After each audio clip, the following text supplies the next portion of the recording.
Chers membres d'Église et chers amis, bonjour. Dans le livre des Actes, au chapitre 12, Luc, son auteur, nous raconte l'histoire de l'emprisonnement de Pierre par Hérode, pendant, nous précise le texte, les jours des pains sans levain, c'est-à-dire au temps de la Pâque. La Pâque, première fête de l'année liturgique juive, célébrait la libération du peuple de l'esclavage de l'Égypte par Dieu.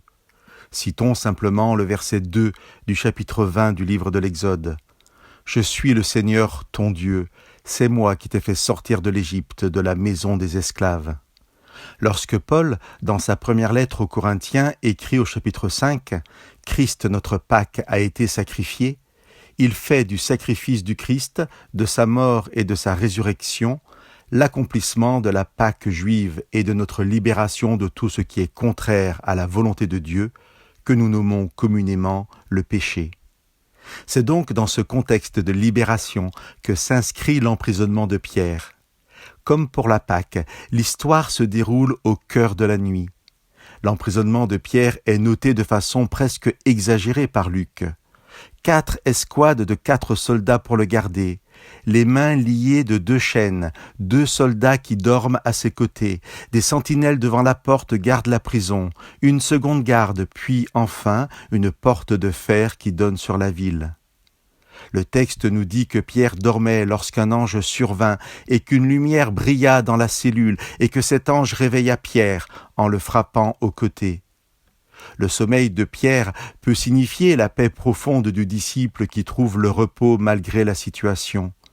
Mais je pense qu'il symbolise plutôt la mort très proche de Pierre si Dieu n'intervient pas miraculeusement. Nous avons noté l'emphase que Luc met sur la garde de Pierre et son enfermement. À vue humaine, il n'y a aucune possibilité de délivrance. La libération de nos esclavages, de nos liens, de nos emprisonnements est donc du domaine du miracle et de l'œuvre exclusive de Dieu. L'ange ne demande à Pierre que l'exécution de gestes habituels pour lui, qu'il peut faire sans l'aide de Dieu. Je vous lis le verset 8 de ce chapitre 12.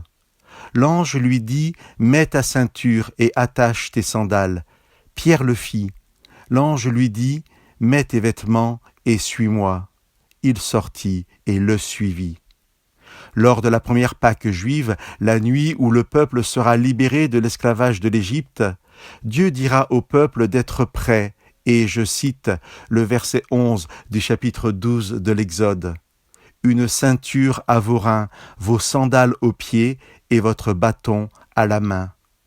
Au cœur de la nuit, pendant la fête de la Pâque, l'ange dit à Pierre, « Mets ta ceinture et attache tes sandales. » Chers amis, quelles que soient nos nuits, nos enfermements et nos chaînes, Dieu nous invite aujourd'hui à nous lever, à oser les gestes quotidiens, malgré peut-être le découragement, et à suivre Dieu, à le suivre à travers les obstacles, quels qu'ils soient, quelles que soient nos portes de fer. Aucune ne résistera à Dieu. Que Dieu vous bénisse.